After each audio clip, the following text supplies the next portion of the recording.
Katika kipindi kilichopita nyuma yetu tumeona kwamba teolojia inavyomchora Mungu na ujio wa Kristo katika dunia hii ni katika muonekano kwamba ujio wa Yesu ulikuwa ni kutuliza hasira ya Mungu, kutuliza hasira ya Mungu, ghadhabu ya Mungu ambayo ilikuwa imwangukie muovu, Kristo yeye akaibeba. Kwa hiyo baada ya Kristo kuja msalabani kuishi maisha yale aliyoishi na kujitoa kafara ya kifo, hiyo ilibadilisha moyo wa Mungu akaweza kumpokea mdhambi. Lakini namna ambavyo tumeenda katika somo lililopita tumeona kwamba moyo wa Mungu haukuwa na badiliko la aina yoyote, kwa sababu Mungu habadiliki wala hana kigeugeu. Yeye ni yule jana na leo hata milele, kama vile inavyozungumza katika Waebrania juu ya habari ya Kristo, na kwamba tabia yake na mwana wake ni tabia moja. Kwa hiyo hatua tumepita tukawa tumemaliza, lakini swali ambalo tunaondoka nalo ni kwa nini theolojia yote ya Kikatoliki, theolojia ya Kiprotestanti, theolojia ya Kisabato, theolojia ya makanisa ya kiroho ya kirokole juu ya swala la ujio wa Yesu yote tumeona ni uniform. Tatizo linalodhihirika katika pande zote ni juu ya ghadhabu ya Mungu au hasira ya Mungu. Ukichunguza utaona kwamba namna Mungu anavyohesabiwa na sheria yake ni vile vile ambavyo mwanadamu anavyomaanisha katika ghadhabu ya mwanadamu. Ndiyo ghadhabu ambayo ndiyo design hiyo Mungu aliyovikwa, kwamba mwanadamu akikosewa, akikasirika, anahitaji hasira yake kufanyiwa kitu cha kumtuliza. Kwa hiyo inapozungumzwa kwamba Mungu naye ana ghadhabu, hasira ya Mungu ikaja, au Mungu akakasirika, hasira yake kali, ghadhabu ya Mungu, Mungu pia anachorwa katika hasira ya mwanadamu, ya kwamba naye anakasirika kiasi cha kuhitaji kutulizwa ili kusudi aweze kumhurumia na kumsamehe mwanadamu. Tumeona kwamba madai hayo na design yoyote sio ya kweli. Kwa hiyo hatua inayofuata mbele yetu ni kuangalia namna gani hasira ya Mungu ilivyo. Mungu anakasirikaje? Je, ni sawa na mwanadamu? Hasira ya Mungu. Nikukaribishe ndugu Wycliffe aweze kuendelea na sehemu ya mjadala inayofuata. Asante, nashukuru. Nafikiri kuna kipengele ambacho tumezungumzia katika lesson ya 9. Na nafikiri ni vizuri kuweza kuweka kitu fulani wazi, ndiposa kusije kukawa na sintofahamu au kukakuwa na conclusions ambazo sizo katika majifunzo. Tumepata katika usomaji mwingi tuliosoma katika quotation zile za wana theolojia wa denomination tofauti, wakisema ya kwamba kulikuwa na kizuizi kati ya Mungu na mwanadamu, na kizuizi chenyewe kinahitaji kiondolewe. Naam, sasa ni vizuri kusema ya kwamba ndiposa dhambi iweze kuingia, kumekuwa na kizuizi. Hiyo dhambi iweze kuingia, yani uwepo wa dhambi unakuwepo sababu kuna sintofahamu ambayo imetendeka, ambayo inaleta kizuizi katikati ya Mungu na mwanadamu. Sio ni kweli. Ila tatizo lililopo ni kwamba kizuizi kiko kwa nani? Nafikiri hiyo ndio kipengele ambacho labda hatukuweza kukizungumzia. Kwenye mtazamo wa ghadhabu, kwamba Mungu amekasirika, anahitaji kutulizwa na aweze kubadilishwa mawazo, ni kwamba binadamu yuko na kizuizi kwenye mawazo yake, naye Mungu yuko na kizuizi.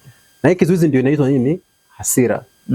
Ila ni kweli kwamba dhambi imeleta kizuizi kati ya Mungu na mwanadamu, ila kizuizi katika upande wa nani? Upande wa Mungu. Nafikiri hiyo kipengele ni vizuri kuweza kukiweka wazi kwamba kipo kizuizi, lakini ugumu ama kinacholeta kizuizi hapo si sababu Mungu akona chochote ambacho kinamzuia yeye, bali kwa sababu binadamu alipoingia kwenye dhambi inaingia kwa sababu ni mbadiliko wa mawazo kuhusu Mungu. Kwa kizuizi kilicho hapa ni vile binadamu anavyomtazama nani? Mungu. Ila wala si kwamba Mungu ako na kizuizi fulani ndani yake.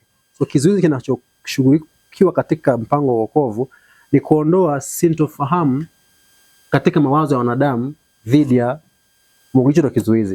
Na wala si kwamba Mungu kuna kitu ambacho kinahitaji kiondolewe kwake au kibadilishwe ndiposa aweze kusamehe mwanadamu. Kwa hiyo baada ya hapo nafikiri itakuwa ni vizuri tukiweza kupata ombi, na baada ya hapo tutaweza kuingia tuone jinsi ambavyo tunaweza elekea katika majifunzo tutakayokuwa nayo.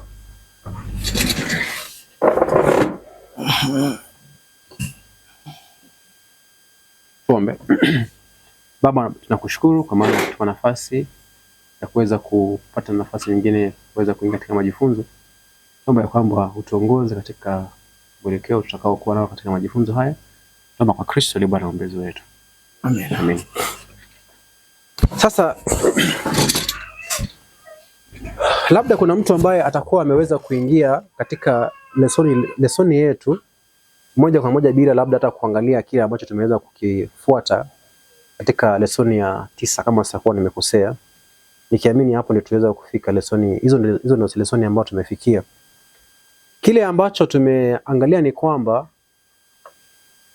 theolojia jinsi ambavyo imejengwa juu ya kauli ile ya sheria ya kibinadamu na wazo la kibinadamu inapovunjwa, then mwenye sheria anakuwa na hisia za kuhitaji kutulizwa, na hisia hizo zinazohitaji kutulizwa ndizo ambazo zimepewa jina ghadhabu. Kwa hiyo tukapata ni kwamba ni wazo ambalo linatembea katika kila aina ya dhehebu bila kupendelea dhehebu lolote lile. Mwanatheolojia mmoja wa kanisa la Kiadventista kwenye Adventist World Review, kuna magazini moja ambao Adventista wao wanaandika ya mwaka wa 2007 December, alisema ya kwamba one of the fundamental problems of the moral influence theory is that it rejects the substitutionary nature of Christ's death. The idea that God had to kill the innocent instead of the guilt in order to save us is considered a violation of justice. Now, of course, hii wanachozungumzia hapa, kuna watu wanaopinga kwamba Mungu hakuhitaji kuua mtu ndipo aweze kusamehe, jinsi ambavyo sisi tunavyosema. Na watu hawa huwa wanapatiwa title ni wanaitwa moral influence theory. Moral influence theory wanasema ni kwamba hakuna lingine isipokuwa Kristo kudhihirisha tabia ya Mungu ndipo ilihitaji yeye aweze kuja katika ulimwenguni. Na sisi nafikiri kuna zaidi ya hiyo. Tunaamini ya kwamba ndiyo Kristo alikuja duniani hapa makusudi ya kudhihirisha tabia ya Mungu kwa malimwengu na kwa malaika na hata pia kwa wanadamu. Ila zaidi ya hiyo pia alipochukua wanadamu, mwili wa mwanadamu, aliweza kuponya asilia ya mwanadamu, mwili aliochukua mwenyewe. Kwa hivyo binadamu anahesabiwa kwamba kama vile ambavyo Adamu alivyoweza kuanguka, hivyo Kristo kama Adamu wa pili alipochukua wanadamu na akashinda dhambi, aliponya asili ya binadamu katika mwili wake. Na yeyote ambaye anapokea uzima wa Kristo ambao ni uzima wa kiroho, uzima wa kiungu, na mwanadamu anapokea uzima ambao ni tabia ya mwanadamu ambayo imeundwa kikamilifu na nani? Na Kristo. So ni tofauti na vile ambavyo hao wanaoitwa moral influence theory wanavyosema. Ila kipengele ambacho niko na interest nao ni kile ambacho kinasema ya kwamba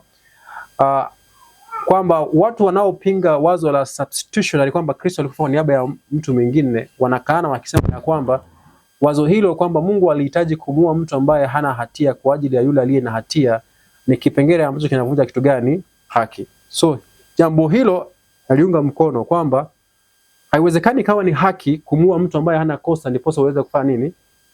Kuridhisha haki ya mtu ambaye ni mwenye makosa.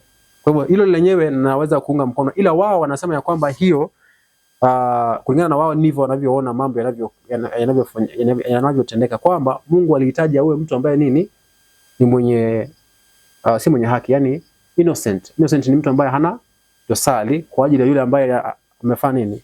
Amekosea.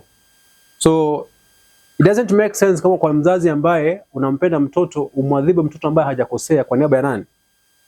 Ya mtoto ambaye amekosea. Kwa hivyo hiyo yote ni kwa sababu ya idea ya the wrath of God ambayo inaongoza hapo. Kwenye Sabbath school lesson ambazo Waadventista wanasoma, ukiangalia lesson ya 2011 quarter ya 3 lesson ya watu wazima, walisema maneno haya nikinukuu: the Hebrew wording in both Leviticus 9:24 and 10:2 was the same. The fire came out from before the Lord and consumed. Kama moto ulitoka mbele ya Bwana wakati gani? Wateketeza. That is the book of Leviticus. Katika kipindi kilichopita nyuma yetu tumeona kwamba theolojia inavyomchora Mungu na ujio wa Kristo katika dunia hii ni katika muonekano kwamba ujio wa Yesu ulikuwa ni kutuliza hasira ya Mungu, ghadhabu ya Mungu ambayo ilikuwa imwangukie muovu, Kristo yeye akaibeba. Kwa hiyo baada ya Kristo kuja msalabani kuishi maisha yale aliyoishi na kujitoa kafara ya kifo, hiyo ilibadilisha moyo wa Mungu akaweza kumpokea mdhambi. Lakini namna ambavyo tumeenda katika somo lililopita, tumeona kwamba moyo wa Mungu haukuwa na badiliko la aina yoyote, kwa sababu Mungu habadiliki wala hana kigeugeu. Yeye ni yule jana na leo hata milele, kama vile inavyozungumza katika Waebrania juu ya habari ya Kristo, na kwamba tabia yake na mwana wake ni tabia moja. Kwa hiyo hatua tumepita tukawa tumemaliza, lakini swali ambalo tunaondoka nalo ni kwa nini theolojia yote ya Kikatoliki, theolojia ya Kiprotestanti, theolojia ya Kisabato, theolojia ya makanisa ya kiroho ya kirokole juu ya swala la ujio wa Yesu, yote tumeona ni uniform. Tatizo linalodhihirika katika pande zote ni juu ya ghadhabu ya Mungu au hasira ya Mungu. Ukichunguza utaona kwamba namna Mungu anavyohesabiwa na sheria yake ni vile vile ambavyo mwanadamu anavyomaanisha katika ghadhabu ya mwanadamu. Ndiyo ghadhabu ambayo ndiyo design hiyo Mungu aliyovikwa, kwamba mwanadamu akikosewa, akikasirika, anahitaji hasira yake kufanyiwa kitu cha kumtuliza. Kwa hiyo inapozungumzwa kwamba Mungu naye ana ghadhabu, hasira ya Mungu ikaja, au Mungu akakasirika, hasira yake kali, ghadhabu ya Mungu, Mungu pia anachorwa katika hasira ya mwanadamu, ya kwamba naye anakasirika kiasi cha kuhitaji kutulizwa ili kusudi aweze kumhurumia na kumsamehe mwanadamu. Tumeona kwamba madai hayo na design yoyote sio ya kweli. Kwa hiyo hatua inayofuata mbele yetu ni kuangalia namna gani hasira ya Mungu ilivyo. Mungu anakasirikaje? Je, ni sawa na mwanadamu? Hasira ya Mungu. Nikukaribishe ndugu Wycliffe aweze kuendelea na sehemu ya mjadala inayofuata. Asante, nashukuru. Nafikiri kuna kipengele ambacho tumezungumzia katika lesson ya 9. Na nafikiri ni vizuri kuweza kuweka kitu fulani wazi, ndiposa kusije kukawa na sintofahamu au kukakuwa na conclusions ambazo sizo katika majifunzo. Tumepata katika usomaji mwingi tuliosoma katika quotation zile za wana theolojia wa denomination tofauti, wakisema ya kwamba kulikuwa na kizuizi kati ya Mungu na mwanadamu, na kizuizi chenyewe kinahitaji kiondolewe. Naam, sasa ni vizuri kusema ya kwamba ndiposa dhambi iweze kuingia, kumekuwa na kizuizi. Hiyo dhambi iweze kuingia, yani uwepo wa dhambi unakuwepo sababu kuna sintofahamu ambayo imetendeka, ambayo inaleta kizuizi katikati ya Mungu na mwanadamu. Sio ni kweli. Ila tatizo lililopo ni kwamba kizuizi kiko kwa nani? Nafikiri hiyo ndio kipengele ambacho labda hatukuweza kukizungumzia. Kwenye mtazamo wa ghadhabu, kwamba Mungu amekasirika, anahitaji kutulizwa na aweze kubadilishwa mawazo. ni kwamba binadamu yuko na kizuizi katika kwenye mawazo yake, naye Mungu yuko na kizuizi. Na hii kizuizi ndio inaitwa nini? Hasira. Ila ni kweli kwamba dhambi imeleta kizuizi kati ya Mungu na mwanadamu. Ila kizuizi katika upande wa nani? Upande wa Mungu. Nafikiri hiyo kipengele ni vizuri kwanza kukiweka wazi kwamba kipo kizuizi, lakini ugumu ama kinacholeta kizuizi hapo si sababu Mungu akona chochote ambacho kinamzuia yeye.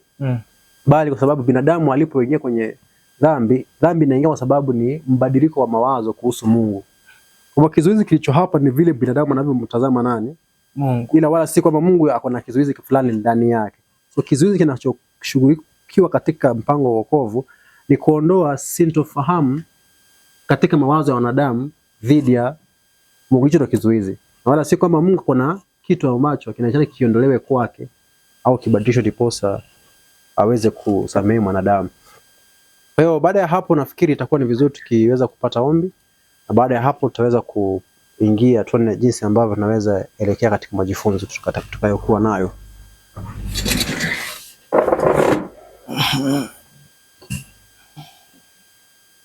Tuombe. Baba, tunakushukuru kwa maana tupa nafasi ya kuweza kupata nafasi nyingine kuweza kuingia katika majifunzo.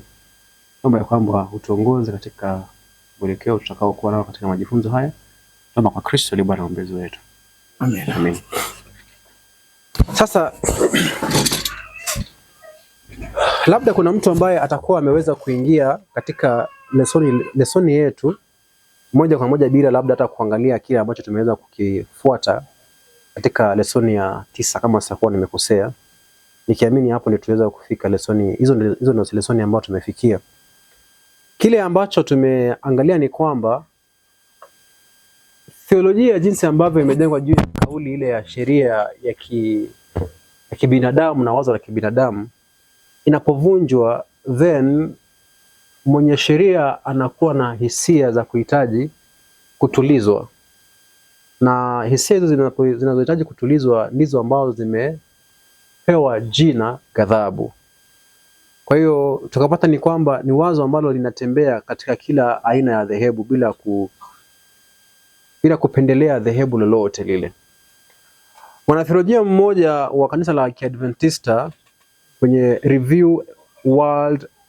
Adventist World Review, kuna magazini moja ambao Adventista wao wanaandika ya mwaka wa 2007 December, alisema ya kwamba one of the fundamental problems of the moral influence theory is that it rejects the substitutionary nature of Christ's death. The idea that God had to kill the innocent instead of the guilt in order to save us is considered a violation of justice. Now, of course, hii wanachozungumzia hapa, kuna watu wanaopinga kwamba Mungu hakuhitaji kuua mtu ndipo aweze kusamehe, jinsi ambavyo sisi tunavyosema. Na watu hawa huwa wanapatiwa title ni wanaitwa moral influence theory. Moral influence theory wanasema ni kwamba hakuna lingine isipokuwa Kristo kudhihirisha tabia ya Mungu ndipo ilihitaji yeye aweze kuja katika ulimwenguni. Na sisi nafikiri kuna zaidi ya hiyo.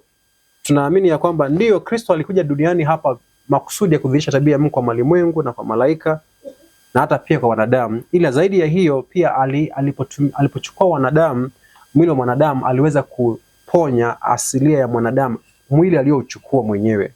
Kwa hivyo binadamu anahesabiwa kwamba kama vile ambavyo Adamu alivyoweza kuanguka, hivyo Kristo kama Adamu wa pili alipochukua wanadamu na akashinda dhambi, aliponya asili ya binadamu katika mwili wake. Na yeyote ambaye anapokea uzima wa Kristo ambao ni uzima wa kiroho, uzima wa kiungu, na mwanadamu anapokea uzima ambao ni tabia ya mwanadamu ambayo imeundwa kikamilifu na nani? Na Kristo. So ni tofauti na vile ambavyo hao wanaoitwa moral influence theory wanavyosema. Ila kipengele ambacho niko na interest nao ni kile ambacho kinasema ya kwamba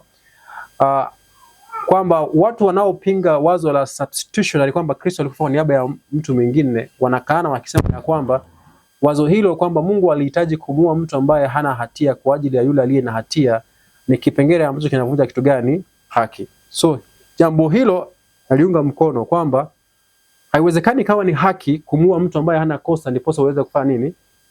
Kuridhisha haki ya mtu ambaye ni mwenye makosa. Kwa hivyo hilo lenyewe naweza kuunga mkono, ila wao wanasema ya kwamba hiyo kulingana na wao ndivyo wanavyoona mambo yanavyotendeka, kwamba Mungu alihitaji awe mtu ambaye ni mwenye si mwenye haki, yani innocent. Innocent ni mtu ambaye hana dosari kwa ajili ya yule ambaye amefanya amekosea.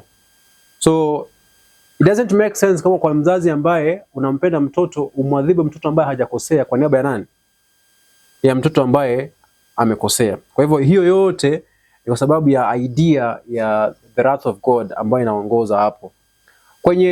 Kwenye Sabbath school lesson ambazo Waadventista wanasoma, ukiangalia lesson ya 2011 quarter ya 3 lesson ya watu wazima, walisema maneno haya nikinukuu: the Hebrew wording in both Leviticus 9:24 and 10:2 was the same. The fire came out from before the Lord and consumed. Kama moto ulitoka mbele ya Bwana wakati gani?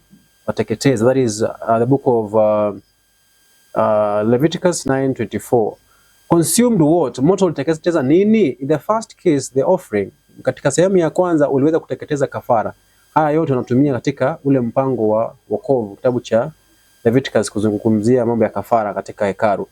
In the other case ambayo ni Leviticus 10:2, ni nini ambayo iliteketezwa? Anasema ni wa dhambi. If you remember wale vijana wa Anani wa Abiu na Kwa hivyo anasema ya kwamba mara ya kwanza moto ulitoka kwa Mungu kateketeza kafara, alafu mara ya pili moto kutoka mbele ya Mungu atakasa nini? Wenye dhambi. So meaning from then wanataka ku create a theory ama idea ya kwamba moto wa Mungu ina consume hata mdhambi. So ikienda mbele nasema ya kwamba what a powerful representation of the plan of salvation. Katika msalaba the fire of God, moto wa nani? Moto wa Mungu ambao ni wrath of God, ili consume nini? Offering, and that was who? Jesus Christ. So anasema ya kwamba moto wa Mungu uliweza kumteketeza nani? Kumteketeza Kristo kama kafara.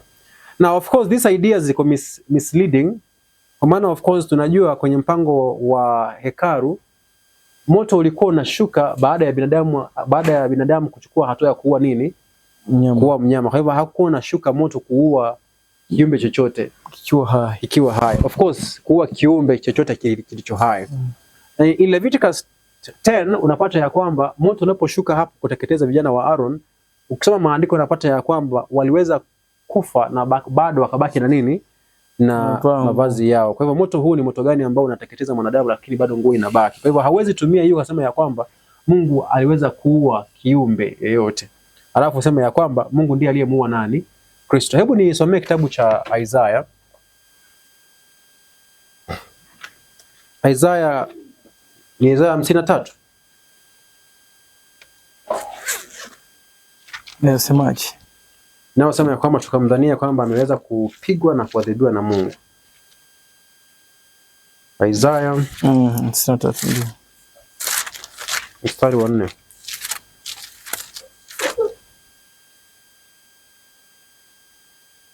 Anasema alidharauliwa na kukataliwa na watu, Naam. Mtu wa huzuni nyingi, ajuaye sikitiko. Na kama mtu ambaye watu humficha nyuso zao, alidharauliwa wala hatukumhesabu kuwa kitu. Hakika ameyachukua masikitiko yetu, amejitwika huzuni zetu, lakini tulimdhania ya kuwa amepigwa na Mungu na kuteswa. Yeah, so Isaiah anasema ya kwamba Kristo alipochukua nafasi yetu, tunao katika context ya ile lesson number 9 tumeweza kujua mbona Kristo alichukua nafasi yetu. One ni kwa sababu ya ule udanganyifu ambao umetoka gerezani. That's one. But two, amechukua wanadamu aishi kama binadamu, adhihirisha tabia ya nani? Ya Mungu kwa wanadamu kama Adamu wangapi? Kama Adamu wa pili. Afanye ile kazi ambayo Adamu wa kwanza aliweza kufeli kuitenda. Yep. But that does not mean ya kwamba Mungu alihitaji Kristo aje achukue wanadamu ndiposa aweze kumwadhibu Kristo. Lakini sisi Isaiah akijua katika group hiyo ya wanadamu, tulihesabu Kristo kwamba yeye alikuwa anaadhibiwa na nani? Na Mungu, kwa sababu amechukua nafasi ya nani? Ya wanadamu. So that's the theory ambayo inatuongoza. Now, kwa hiyo naomba nisome hii. Baada ya hapo naomba unifungulie kitabu kinachoitwa Manuscript Release Volume 14 page 3 paragraph 1. Tuangalie Mungu naye anatuelezea nini kupitia nabii wake Ellen White. Sasa hiyo adult lesson ya Waadventista ya 2023 hivi karibuni. Sina hapa ya kufungulia. 2023 manuscript una Pascal, hebu amka shughulikia mtoto ambaye anatumia kelele hapa.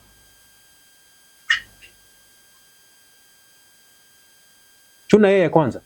Anataka kuchika nini? Haya, nitafuta kiti kaa chini. Utaki wacha? Hiyo kiti chake kwa mpe kiti chake.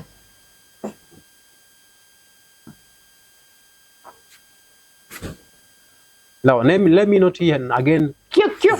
Hiyo kuchaka cheka.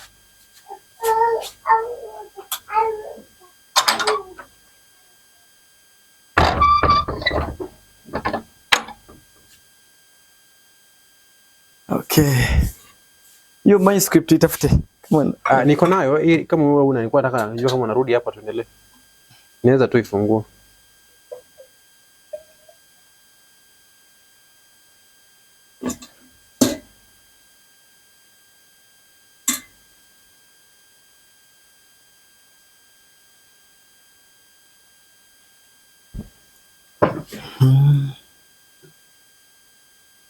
Okay. So kwenye adult Sabbath School Bible Study Guide ya quarter ya pili mwaka wa 2023 walisema haya maneno ni kinukuu: the fires of God's judgment burned themselves onto him, Jesus Christ, at Calvary, and all who are in Christ are safe before and all who are in Christ are safe forever. Notice there, beneath his wings. At the cross, Christ was judged as a condemned sinner so that we could be judged as a righteous citizen of heavenly. Sasa hii sasa ndio ule upagani tulikuwa tunazungumzia sasa katika kipengele cha lesoni ya siku ya 9, kwamba katika upagani huu ni kwamba Kristo anaadhibiwa, anapokea nini? Hukumu, naye anayempatia hukumu tumeambiwa ni fire za nani? Za Mungu. Anapokea hukumu kwa niaba ya wanadamu. Mungu anapotimiza hasira yake, then yeyote aliye ndani ya Kristo amefichwa kwenye nini? Mabawa ya nani? Mabawa ya Kristo, na anafichwa hapo milele. So in other words, hapo ukisikia haizungumzi chochote kuhusu whether huyo mtu amebadilika ama hajafanya nini? Hayabadilika. The main point hapa ni kwamba bora umemkubali Kristo, then wewe ukishakubali Kristo, then Kristo yeye alipoadhibiwa, it was enough for you, and that was enough. Inahitajika tu wewe ufanye nini? Ubaki ndani ya Kristo forever, ufanye Kristo anachokuambia, yeye endelee kukufunika, ataendelea kushughulika na nani? Anakufunika dhidi ya nani? Dhidi ya hasira ya Mungu, dhidi ya Mungu na hukumu ya Mungu. Hiyo ndio shida yenyewe sasa. Sasa kwa hivyo hapo tunapata ya kwamba kwa hivyo wazo hili la ghadhabu basically limejengwa juu ya idea ya kwamba Mungu anahitaji kuadhibu nini? Mtu. Kwa hivyo hasira yake inapowaka, then ni kama ile mwanadamu. Binadamu ambaye amekasirika anapotaka kutenda kitendo cha kisasi ni kuadhibu mtu. Kwa hivyo kosa liliopo hapa ni kwamba shetani ameaminisha wanadamu ya kwamba Mungu anapokuwa amekasirika, basi naye hufanya kazi vile vile ambavyo wanadamu wanavyofanya nini? Wanavyofanya kazi. Ila nabii wa kanisa la Kiadventista ambaye ni Ellen White anasema haya maneno ni kianukuu. Kitabu kinachoitwa Manuscript Release Volume 14 page 3 paragraph 1. Anasema, nikisoma naomba tafsiri, kwamba I was shown that the judgment of God, ilionyeshwa kwamba hukumu za Mungu will not come directly out from the Lord upon them. Zisingekuja moja kwa moja kutoka kwa Mungu, but in this way, lakini zingekuja kwa njia hii. They place themselves beyond his protection, wanajiweka wenyewe nje ya ulinzi wa Mungu. Kwa hivyo Mungu yeye kazi yake hapa tunapata ni kwamba ndio hukumu zinatamkwa kuwa za nani? Zake. Ile tunaambiwa hazitoki kwake moja kwa moja. Ile tunapatiwa njia zinavyokuja. Tunaambiwa ya kwamba they place themselves beyond his protection. Wanajiweka mbali au nje na ulinzi wake. He warns, yeye huonya, corrects, anasahihisha, reproves, anakemea, and point out the only path of safety, na kudhihirisha, kuwawekea wazi njia pekee ya usalama. Then if those who have been the object of his special care, ndipo wale ambao wamekuwa waangalizi wakitunzwa chini ya ulinzi wake, will follow their own course independent of the Spirit of God, watafuata njia yao ya kujitenga na Roho wa Mungu, after repeated warnings, baada ya maonyo ya mara kwa mara. If they choose their own way, kama watachagua njia yao wenyewe, then he does not commission his angels to prevent Satan's decided attack upon them. Ndipo hawaamuru malaika zake kuzuia mashambulizi ya shetani. Kwa hiyo tunapata hapa ya kwamba whatever tunaita judgment za Mungu ni wakati ambao binadamu ameachiliwa kwa yule kile kitu ambacho amefanya gani? Kwa yule muangamizaji. Okay. Kwa hiyo kama Kristo alichukua nafasi ya mwanadamu, then what happened to Kristo ni kwamba Kristo aliachiliwa kwa yule ambaye mkononi mwa yule mtesaji ambaye wanadamu wamemchagua, ambaye ni nani? Shetani. Yet whatever happened to Christ haikufanywa na nani? Haikufanywa na Mungu. Haikufanywa na Mungu, sawa? Kwa hivyo kesi ya msalaba then inakuwa ni proof enough kwamba Mungu si yeye anayefanya kitu gani? Si yeye anayeadhibu mkosaji, sawa sawa? Maana hata unajua sisi hata wale wasurubishaji wa pale msalabani, yule mtu mmoja alizungumza akasema hakika huyu alikuwa mwana wa nani? Mwana wa Mungu. Mwana wa Mungu. Kwa nini aliona alisema hivyo? Sio kwamba aliona Mungu akimtesa. Ni kwamba aliona udhihirisho wa ukatili wa shetani na yule mtu akiwa muungwana zaidi asiwe na hatia yoyote ya kustahili ule ukatili wa shetani. Mwanatheolojia mmoja kwenye kanisa la Waadventista wa Sabato aliweza kusema haya maneno kwenye protest ya dhana hii ya kipagani kuhusu kafara ya Kristo, ambayo ningelipenda tuweze kuisoma. Baada ya hapo tutaweza kuingia katika mchakato wa kuzungumzia au kutafuta kujua hii ghadhabu ya Mungu ambao wanatheolojia wameitumia kuwakilisha kafara ya Kristo vibaya imetokea wapi. Sasa mwanatheolojia huyu anaitwa George Phil, hiyo ni Philfield Philed. Una concentrate hapo, unapia unaangalia na naye. Maana yani nikishinda nikistopia kushinda kukuelekeza uende pale itakuwa ni distraction nyingi tu. So usiweke mawazo pekee kwenye kamera. The General Conference Daily Bulletin katika mahubiri haya ya mwaka wa 1897. Now huu mwaka wa 1897 ni muhimu kwa sababu before 1897 kulikuwa na 1888 mahali ambapo tulipata ujumbe ule unaoitwa ujumbe wa haki kwa imani. So this person ambaye anaitwa George Philed ni mmoja wa wale ambao walikuwa waaminifu katika ujumbe wa 1888. Hasa alikuwa ni mwanafunzi mzuri wa kina Wagoda na Jones. Sasa anasema haya, anasema maneno haya. Anasema we said God is doing all this. Umepata? We said God is doing all this.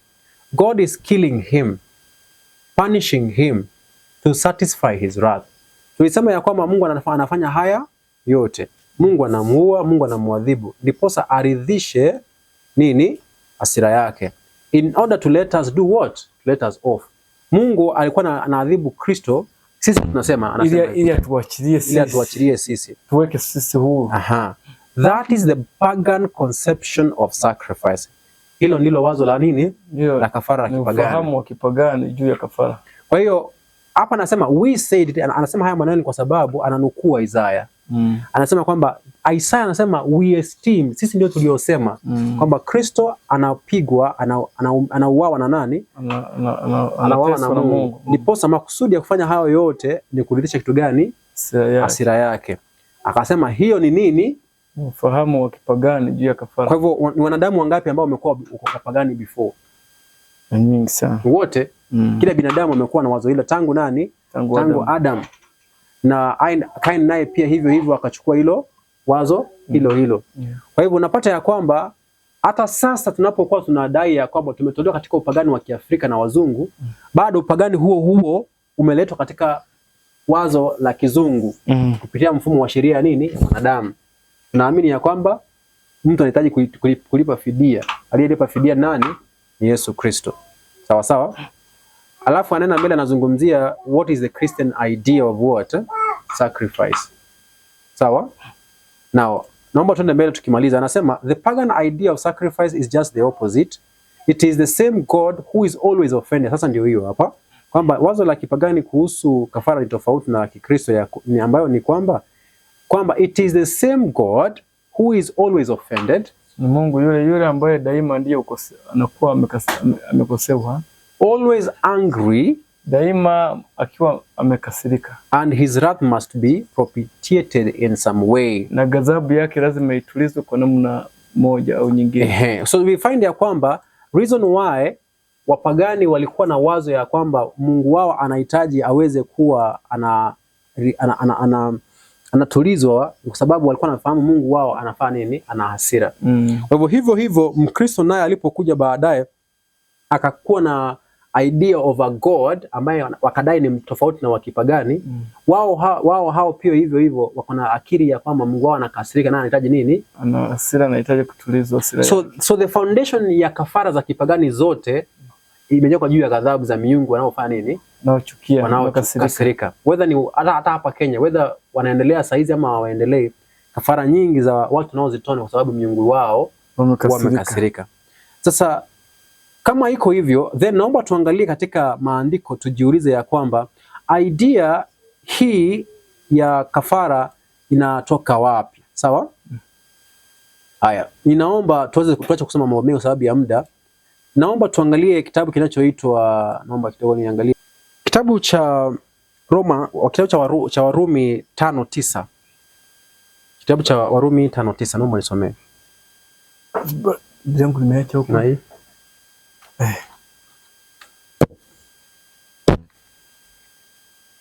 Kitabu cha Warumi sura ya 5 aya ya 9. Inatuambia hivi.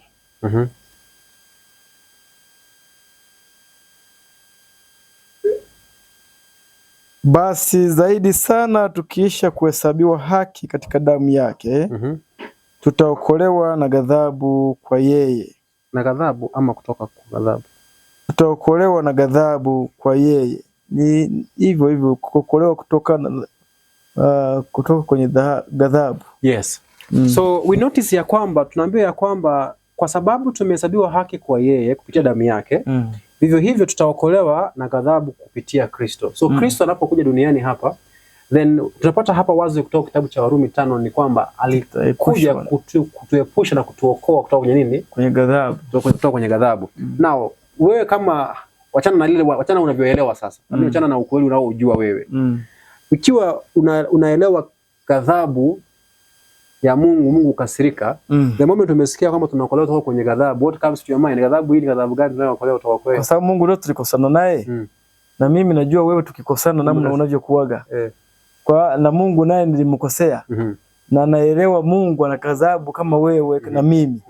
Then na moja kwa moja naelewa tumeepushwa na ghadhabu ya Mungu. So mkafiri anaposema ya kwamba Kristo alikuja kutukomboa dhidi ya kile ambacho Mungu atatufanyia tukimkataa, amekosea? Hapana. Haya, so unapoona mkafiri amechora Kristo kwenye mlango akibisha, sijui kama unaona picha kama hiyo. Kristo kwenye mlango anabisha, anasema kong kong kong hodi. Nani kwa pale mlangoni? Alafu anajibu ni Yesu Kristo. Unataka nini? Nataka kukuokoa. Uniokoa kutoka kwenye nini? Alafu anamaliza kwenye kile ambacho atakufanyia kufanya tu gani? Kataa. Kwa hivyo hiyo picha yote ya kikafiri wao pia wanatafsiri kulingana vile ambavyo wanadamu wote tunafanya nini? Tunatafsiri. Ila hali halisia hiyo sio hali kweli. Ila sijui kama unajua ya kwamba kuna tafsiri moja, si tafsiri moja. Kuna versions zingine za kibiblia ambazo zinasema hivi. Zinasema moja kwa moja atatukomboa kutoka kwenye ghadhabu ya Mungu. Kuna versions zinasema hivyo moja kwa moja. Ukiangalia King James version haijasema to save us from what wrath. Inasema tu kutuokoa kutoka kwenye nini? Ghadhabu. Ila version zingine zao zinasema moja kwa moja ya kwamba save us from the wrath of God. So inakuwekea kwamba Mungu ndiye ambaye alikuwa ametukasirikia, then therefore anahitaji kufanya nini? Tunahitaji mtu wa kutunusuru na yeye. Sasa tafsiri hiyo wanatheolojia waliongeza neno God alikuwa katika original manuscript wakiwakilisha lile wazo walilonalo kuhusu mpango wa nini? Wa Injili. Na naomba sasa tuingia katika Biblia tujue yes. Daima sio tu wao, ni madhara ambayo ubinadamu wote unayo. Hata kwenye sisi tunatia nyingi ya kuongeza. Ndio maana Mungu alikataza. Kwa mfano akisema hivi, nendeni katika moto aliyowekewa tayari Ibilisi na malaika zake. Sisi hatuishii hapo aliyowekewa tayari. Lakini tunaongeza nani aliweka tayari huo moto? Ni Mungu. Ni Mungu. Hiyo tunajaza sisi wenyewe, lakini hakuna mahali imesema hivyo. Kwa mfano sheria imesema hivi, usiue. Unaona? Ubinafsi wa mwanadamu unaongeza usiue mtu. Sawa? Lakini ng'ombe yenyewe kumaanisha ng'ombe hayumo katika hiyo sheria, haimlindi. Yaani sheria hiyo kwa ajili ya kulinda mtu. Huo ndio binafsi tulio nao. Mambo mengi Mungu anapozungumza, hata anapomwambia Kaini kwamba sasa utakuwa mtu asiye na nini? Wewe utakuwa ni mtoro. Utakuwa mtoro. Na mtu asiye na kikao. Ardhi haita Kaini ana define Mungu ndiye anayemtengenezea hayo matukio yote yanayotokea. Unaona? Sisi tumemhesabu Mungu katika mambo mengi kwamba yeye ndiye msababishaji. Unaona? Sasa je, ni kweli? Okay. Kwa sababu moto kwa mfano ameandaliwa shetani na malaika zake. Si hivyo? Swali la kujiuliza hapa ambalo lingekuwa la busara kabisa, la utulivu kabisa. Ni nani mwandaaji wa huo moto? Kwa maana maandiko hapo hajatamja specify. Maandiko yameishia hapo. Kwa hiyo mimi kimsingi ninapoongeza kitu ambacho hakiko kwenye lile andiko, siwezi kuwa na uhakika kwamba nilichoongeza kiko sahihi. Umeona? Na maandiko yanasema kwamba kila mmoja atavuna kile alichopanda. Unaona? Sasa kama kuna moto mbele, unaona? Kusema kwamba Mungu ndiye ameuandaa, inakuwa ni tofauti kabisa na ile mtu anavuna kile alichofanyaje? Alichopanda, kwa sababu hakuna mtu ambaye amepanda moto. Kama ni Mungu aliuandaa. Kama ni Mungu ndiye ameuandaa, then Mungu lazima hapa awe kuna matatizo mengine anayo yeye binafsi. Unaona? Ana hasira kimsingi kama hizo za binadamu za kuadhibu. Na naomba nifungue kitabu cha James chapter 1 verse 20. Yakobo 1:20. Yakobo 21. 1:20. Yakobo 1.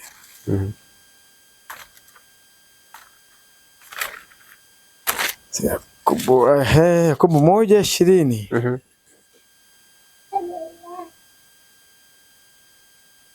Anasema hivi, kwa maana hasira ya mwanadamu haitendi haki ya Mungu. Kwa hiyo wekeni mbali uchafu wote na ubaya uzidio, na kupokea kwa upole neno lile lililopandwa ndani uwezalo kuziokoa roho zenu. Kwa hivyo msingi wa uchafu wote ni nini? Msingi wa uchafu wote, yaani kwenye hiyo mada sasa hapa anatangulia kutuambia tuwekeni mbali hasira. Tukifanya hivyo tutakuwa tumefanya nini? Tumeweka kando nini? Uchafu wote. Kwa hivyo kimsingi kuna uchafu ambao tunaweza sema kwamba mzizi wake ni ubinafsi, tamaa zetu, sio? Lakini kuna vitu vingi ambavyo kwa kifupi kama binadamu tunatenda ambao mzizi wake ni mzizi wa hasira. Tukiangalia madhara ambayo dhambi nyingine zimefanya tukiwa kwenye mzani. Kwa kutazama utakuta kwamba dhambi itakayokuwa na mzani mkubwa zaidi, dhambi itakayokuwa na uzito mkubwa zaidi kati ya tamaa, si ndio hivyo? Kati ya kiburi, si ndio hivyo? Na dhambi zingine jumulisha na ile ya hasira. Kwa kweli hasira itakuwa na maovu makubwa katika uso wa dunia hii. Madam, kwa sababu vita yote na mauaji yote ambayo yamepita duniani na chuki zote ambazo zimeendelea duniani ndio zinafanya dunia hii isiwe mahali, yani kitu chochote kinachofanya dunia isiwe mahali pazuri pa kuishi. Naomba turudi kitu pengine fulani hapa. Sawa. Kwa hivyo binadamu kinachomfanya awe na hasira, kinachomuongoza, nikisema ni kiu ya haki yake, nitakuwa nimekosea. Kwa sababu hasira huwa inainukia kwenye kulipiza kisasi, kutafuta haki dhidi ya kile ambacho mtu ametendewa ambacho anadhani sio sawa. Kwa hiyo kimsingi katika kutafuta haki, katika kulipiza kisasi, kinachotafutwa ni nini? Haki itendeke. Kwa hivyo hasira ya binadamu imejengwa juu ya haki yake. Sasa tukisema kwamba tunajifunza basi hasira ya Mungu, hatuwezi ipata kujua hasira ya Mungu hadi wakati ambapo tutakuwa tumesuluhisha mgogoro wa haki yake, wa haki ya Mungu. Okay. Jambo la pili, ikiwa tumeshapata mpaka hilo. Kwa hivyo ikiwa haki ya Mungu ni tofauti na ya mwanadamu, sio? Kwa hiyo tutakuwa sahihi tukiamua tukisema ya kwamba Mungu anavyokasirika ni sawa sawa na binadamu anavyokasirika na haki yake. Kama haki ya Mungu inatofautiana na haki ya mwanadamu, then kwa vyovyote vile hasira ya Mungu lazima iwe tofauti na hasira ya mwanadamu.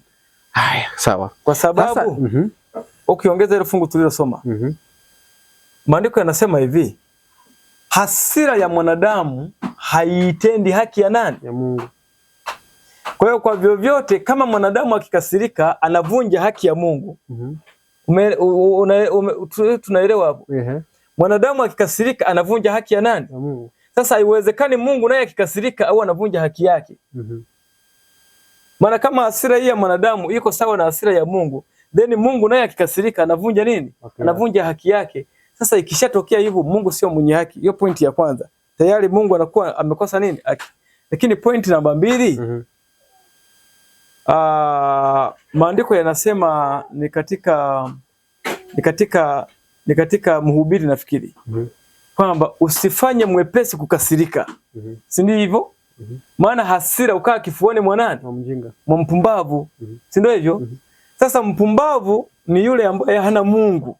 Nafikiri na Mhubiri, hebu tuisome hapo. Hii ndio kesi ambayo imefanya watu wengi kuwa wapagani. Moja imetufanya kuwa wapagani kwa miaka mingi. Kumuzania Mungu anakasirika kama sisi, ndio kumetufanya tuzanie Mungu ndiye anatuua na ndio Mungu anatuwinda kwa sababu tumekataa kutii yale ambayo anatuambia. Aya. Anasema ni Mhubiri, nafikiri Mhubiri 7:9 anasema, usifanye haraka kukasirika rohoni mwako, maana hasira ukaa kifuani mwa wapumbavu. Sasa ikiwa Mungu pia huwa anakasirika, hasira inakaa kifuani pake, manake tayari saa hiyo Mungu anakuwa mpumbavu. Na mpumbavu kwa mujibu wa maandiko haya yanasema ni mtu ambaye hana Mungu rohoni. Sawa sawa? Sasa yani inakuwa ni ngumu kweli kweli hapo. Kuikwiti hapo na ikwiti vipi? Maana yani unahitaji kumuondoa Mungu ndipo hasira iingie ikae. Manake hapa ni shetani anakaa. Kwa hiyo kwenye mafungo ambayo nayasema, nafikiri kuna kipengele ambacho kinakuja wazi. Kwamba haiwezekani Mungu akawa na hasira kama ya mwanadamu. Haiwezekani. Kama yupo na hasira kama ya mwanadamu, naye ni mpumbavu. Jaha. Na ili unakuwa mpumbavu Mungu anapokuwa ametoka, maana yake nani yuko hapo? Ni shetani. Ni shetani.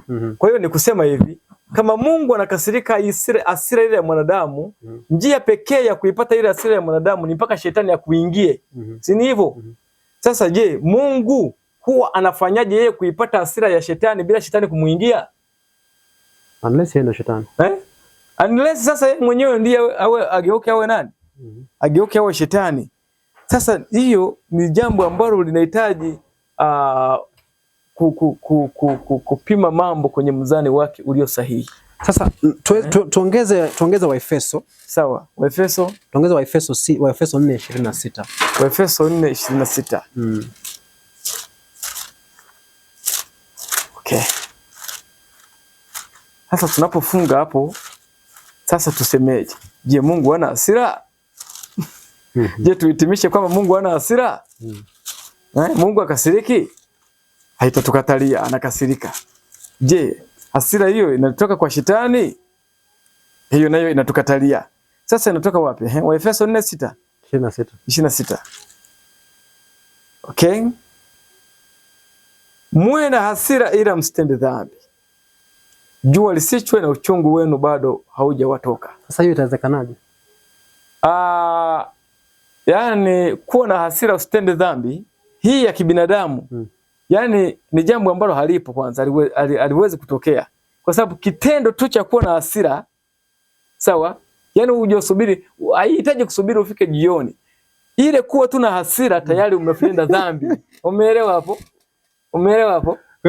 Kwa hivyo jioni, kwa hiyo swala la jioni alipo haliwezi kutokea, haliwezi kabisa kutokea. Kama tunaambiwa, kwa maana nasema kwa Kiingereza hapa kwamba muwe na hasira ila msitende nini? Msitende dhambi. Na msingoje jua ifike kabla mjaachilia hasira. Sawa. Sasa kama tunafaa tukasirike na nisitende dhambi, na kule James naye anatuambia hasira ya mwanadamu haiwezi kutenda haki. Sasa hiyo yenyewe haiwezekani. Maana inavunja sheria za Mungu. Kwa sababu haki unaipata kwa kutii sheria za Mungu. Kwa hivyo sasa hapa kwa njia nyingine sijui kama tutakuwa tumekosea. Mtu anaweza sema hivi, na watu wawili hapo taniambia nani ambaye yuko sahihi. Mmoja anasema ya kwamba Paulo aliyepatia watu ruhusa ya kukasirika. Sawa? Ndio. Ila wasitende nini? Ila wasitende dhambi. Na mwingine akasema ya kwamba no, Paulo alipokuwa anasema hayo alikuwa anamaanisha watu wasikasirike. Nani ambaye yuko sahihi? Hapo ni sawa, kuna mambo mawili.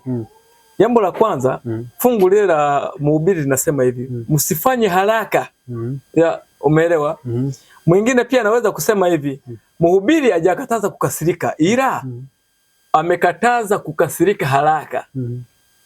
Ila baadaye kama ukikasirika yani ukivuta interview ndefu mbona umeuziwa leo ukaja kukasirika mwezi unaokuja, hiyo Mhubiri hajakazuia. Umeelewa hivyo? Aha. Lakini sasa anaongeza anasema hivi, hasira hukaa kifuani mwa mpumbavu. Swali linakuja hapo hapo. Utakapokuja kukasirika huko baadaye, hiyo hasira itakuwa imekaa sehemu gani? Ndani ya moyo mpumbavu. Ndani ya kifua kile kile. Kwa hiyo yani umesogeza tu mbele kwa mpumbavu, lakini bado umeendelea kuwa nani? Mpumbavu kama muda ulivyosogea. Haya. Paulo anawaambia watu ruhusa ya kukasirika. Sawa? Ila pia anasema usikae nazo sana muda mrefu, jua lisije likachi bado umeshikilia. Umeelewa? Kwa hiyo Paulo yeye ni kana kwamba na negate hii ya Mhubiri. Yeye anakuambia ni vema ukasirike haraka ili uachilie haraka, usije ukakaa nayo muda mrefu. Umeona hapo kesi inavyokuwa. Sasa maana yake nini? Maana yake hapa tunapokwenda tunaelewa kwamba iko hasira ambayo haitendi dhambi. Ambayo ni gani? Ambayo ndio Paulo anayozungumza. Sasa hasira ambayo haitendi dhambi maana yake itakuwa ni ile isiyovunja iliyo ndani ya amri zile za Mungu. Ndani ya sheria ya Mungu, inapatana na sheria ya Mungu. Lakini iko hasira ambayo yenyewe ikiingia haipatani na sheria ya nini? Ile ya Mungu ya upendo, ambayo inasema hivi, Warumi 13:10 anasema hivi, pendo halimfanyii jirani neno baya. Sawa? Basi pendo ndilo utimilifu wa sheria. Kwa hiyo katika utimilifu wa sheria ya Mungu ambayo haijavunjwa, pendo liko pale. Kwa hiyo iko hasira ambayo badala ya kudhihirisha uadui na maumivu kama vile hasira ya mwanadamu, iko hasira ambayo inadhihirisha upendo. Tunaelewa? Sasa hiyo hasira ambayo inadhihirisha upendo ni hasira. Unaweza kwenye lugha unaweza qualify kuita hasira. Tukileta katika lugha yetu haitaingia. Haiwezi kuingia. Tafuta lugha nyingine ya kuelezea. Kwa hivyo kile ambacho Paulo anachokizungumzia, Paulo kwa kifupi haruhusu mtu kuwa na hasira. Kwa maana anaposema ya kwamba kuweni na hasira ila usitende dhambi, tayari hapo ameshaka kuambia hiyo haiwezekani kama hasira unayoijua hii ya mwanadamu, sio? Kwa kama unazungumzia hasira ya mwanadamu, then Paulo anachokisema ni kwamba usiwe na nini? Usiwe na hasira. Ila kama unazungumzia hasira nyingine, basi kwenye lugha yetu ya tuijui kama hasira. Tuijui si ndio? Na hiyo ambayo naomba uende chukua ile umbrella.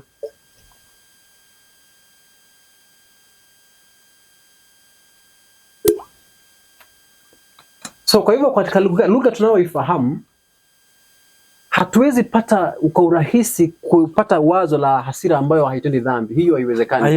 Haipo. Ila Mungu yeye anatumia lugha hiyo kwetu kutuambia kuweni na hasira hiyo msitende dhambi. Lakini sisi sasa tukitafsiri maandiko na kuwa waaminifu, hiyo ni sawa sana kukuambia usifanye nini? Kwa sababu kabla ya hasira ya kibinadamu kuna kitu kinatangulia, ndiyo hasira inakuja. Moja, kujihesabia haki. Lazima kwanza kutangulie kabla ile hasira ijaja. Kwamba kwa nini mimi nifanyiwe hivi? Unaona? kwa nini amenifanyia hivi? Kwa nini huyu nimemwambia kufanya hivi na hajafanya? Maana yake wewe umevunjiwa heshima yako tayari. Ndicho kinachofuatia. Au wewe hukustahili kufanywa vile ambavyo imefanyika. Unaona? Sasa tayari inakuwa imekuja nafasi, ukishaona kwamba wewe hustahili, manake ndio hapo umeshajipima wewe kwenye kipimo na kujiweka kwenye mzani ambao unakufanya uwe nje ya kutendewa tendo hilo. Sasa kwa vyovyote huwezi kuepuka kujihesabia haki. Naona. Na ni hapo ambapo kutokea hapo ndipo hasira ya mwanadamu inapanda juu. Ni hapo ndio shetani anachochea hasira ya mwanadamu. Kwa vyovyote, yani unapokasirika tu moyoni, hata usipoongea jambo lolote, hata hujakohoa lolote, ila ilimadi hasira imekaa, tayari umetenda dhambi. Asante. Kwa hiyo sasa ningependa tuende kwenye kipengele kingine. Nafikiri tumeweza kuweka msingi wa kwanza. Hasira mwanadamu haitendi haki ya Mungu. Haziwezi kabisa kufanana. Naam. Kwa hivyo ni kosa wakati ambapo Wakristo tunachukua tunahisi kana kwamba tumemwelewa Mungu anavyokasirika. Mungu ni sahihi kudhihirisha hasira ile ile, ila unaisahihisha kwa kusema ya kwamba jambo ambalo limekufanya ukasirike ni jambo la utakatifu. Maana wengi tunasema ya kwamba hasira ni ile wakati ambapo unakasirika, ila kusudi lile linalofanya ukasirike ni kuhusu nini? Jambo la nini? Kama ni jambo la kimungu, basi hapo una haki ya kukasirika. Hiyo ndivyo ambavyo tumeweza kwenye kawaida tumeelewa hasira hivyo. Mimi naomba nimalizie kipengele hichi hapa kwenye Mathayo ile 5. Hii nafikiri Bwana Yesu aliikemea kwa uzito mkubwa zaidi. Akasema hivi, mmesikia watu wa kale walivyoambiwa usiue. Na mtu akiua itampasa hukumu. Bali mimi nawaambieni, kila amuoneaye ndugu yake hasira itampasa hukumu. Kwa hiyo kile ambacho mwanadamu alikuwa anastahili baada ya kumuonea, baada ya kuua mtu, wakati huu kinakuja, ukishakasirika tu unakuwa counted kama mtu aliyeua tayari. Unaona, aliyeua tayari. Kwa hiyo unaona kwamba kukasirika hakuna namna utakasirika alafu usihesabiwe nini? Hatia. Haipo. Hasira ya mwanadamu. Sawa sawa. Sasa mimi kipengele ambacho nataka tutakitafute hapa ni hiki. Kwamba binadamu wakati wote ambapo amekasirika, analolenga kulitenda, mwishowe matendo yale ambao huwa analenga kuyatenda ni ya kuadhibu, ni kulipiza kisasi. Kwa hivyo kuna vipengele tunavyotembea navyo. Hasira ya binadamu huwa msingi wake ni mtazamo wake wa haki. Kwa hivyo hauwezi tenganisha haki ya binadamu anayoielewa na hasira yake. Nataka tuende sasa, baada ya amekasirika, haki hii yake inamhitaji, inamsukuma atamani nini ifanyike ama afanye nini. Tuone kitabu cha Luka 9. Luka 9:53. Luka 9:53. Lakini wenyeji hawakumkaribisha kwa vile alivyouelekeza uso wake kwenda Yerusalemu. Wanafunzi wake Yakobo na Yohana walipoona hayo, walisema, Bwana, wataka tuagize moto ushuke kutoka mbinguni uangamize kama Elia naye alivyofanya? Walikuwa wanauliza Kristo anataka nini, ama alikuwa wanaomba Kristo awape ruhusa watende wafanye hivyo? Kwa maana anapokuuliza hivi, unataka kunywa maji ama unataka kunywa chai? Ninataka kujua nataka nini wewe. Ile ninapokuambia naomba nipatie ruhusa nitumie laptop yako, na wakati kile ninachotaka. Kama hawa watu walipokuja kwa Kristo, walitaka kupata mapenzi ya Kristo ama walikuwa wanahakikisha kwa Kristo mapenzi yao wape ruhusa? Hawa walikuwa wanaona kama Kristo yuko radhi na kama yuko radhi awape ruhusa watekeleze kama vile ambavyo Elia alifanya. Kwa hivyo lengo lao, wameudhika, wameumizwa, wamekasirika, hawajakasirika. Hao wana hasira tayari, wamechukizwa. Kwa hasira hii ndio nao wafanya wawe na kiu ya kutaka watendee wale watu haki. Waumize, ndio. Waumize. Kwa sababu wao wenyewe kwanza hawajatenda haki, kuacha kumkaribisha Bwana wao. Kwa hiyo lazima amewafanyia kwanza favor, najua. Maana unajua Wasamaria wenyewe hawakuwa watu ambao wanahesabika kuwa wanastahili kutembelewa na Myahudi na mkubwa kama huyo. Kwa hivyo waliumia. Kwa haki ya binadamu inapokuwa imevunjwa, binadamu hasira inapoinuka, lengo lake baada ya hapo ni kutaka kufanya nini? Kutafuta kuumiza aliyefanya kitu gani? Aliyekosea. Naomba endelea kusoma kwenda mbele, nasemaje? Akawageukia akawakanya. Hiyo inakaa kwenye rahisi sana. Kukanya mtu anamwambia awacha hiyo. Ila kwa Kiingereza sio hivyo. Kwa Kiingereza nasema kwamba akawakemea. Akawakemea. Akasema, hamjui ni roho ya namna gani mlionayo. Kwa maana mwana wa Adamu hakuja kuziangamiza roho za watu, bali kuziokoa. Wakaondoka wakaenda mpaka kijiji kingine. Sawa. Kwa hivyo Kristo anawakemea kwa maana anagundua kwamba hasira hii iliyo ndani yao na haki iliyo ndani yao mwisho inalenga kuenda kuumiza. Anawaambia no, mimi sijakuja kufanya hivi. Ila Kristo anajua kabisa wale wamemkataa. Ila haki yake, anasema hivi, hii ni Yohana 5:30. Mimi siwezi kufanya neno mwenyewe, kama nisikiavyo ndivyo ni hukumuvyo, na hukumu yangu ni ya haki, kwa sababu siyatafuti mapenzi yangu mimi, bali mapenzi yake aliyenipeleka. Huyo ni Bwana Yesu anazungumza hivyo. Yeye hawezi kufanya neno, hawezi kufanya neno mwenyewe. Ni fungu la 30 hili tumesoma. Okay. Sawa, anasema hivi kwenye sura ya 5 hiyo hiyo. Anasema 19. Mwana hawezi kutenda neno mwenyewe, ila lile ambalo amuona Baba analitenda, kwa maana yote ayatendayo yeye ndiyo ayatendayo mwana vile vile. Unaona? Sasa maana yake nini? Yesu wakati anapokataa kurespondi hapa kuruhusu moto kushuka mbinguni, ni kwa sababu hajapewa ruhusa yeye na Baba ya kufanya hivyo, na huku hajaona wahi kuona Baba yake anafanya hivyo. Wewe na maisha Baba yake anawasha moto ya kuunguza watu duniani. Sasa hapo ina maana kuna kesi ya kujibu, huu moto wa Elia nani alioshusha? Sio tu wa Elia, Sodoma na Gomora kilichounguza pale Sodoma na Gomora. Maana hata Yesu hata akuona Mungu Baba akishusha moto kuunguza watu Sodoma. Haya. Sasa naomba tuende mbele sasa. Naam. Kwa tumepata ya kwamba haki ya binadamu inamsababisha awe na hasira yake. Kwa hivyo hasira ya binadamu imeunganishwa na haki, ambayo funzo ni haki bandia. Na tunashapata haki hii ya binadamu ambayo anaitafuta ndio inaomsukuma kuna kupitia hasira yake atake kuumiza wale ambao hawajamtendea kile anachomume na makusudio yake na haki yake. Kwa hiyo tumeshapata kwamba haki hiyo ya binadamu na hasira ya binadamu haifanani na Mungu. Kwa hivyo mwisho inafaa tuanze kutafuta Mungu yeye anapokasirika, basi yeye pia huwa anatafuta kuumiza watu. Na kabla tuende hapo, naomba sasa tusome kwa Kristo, roho iliyokuwa ndani ya wanafunzi haikuwa yake. Maana naikana, sio? Ni roho ya mtu. Naambia nyinyi hamjui roho ni ya nani mlio nayo.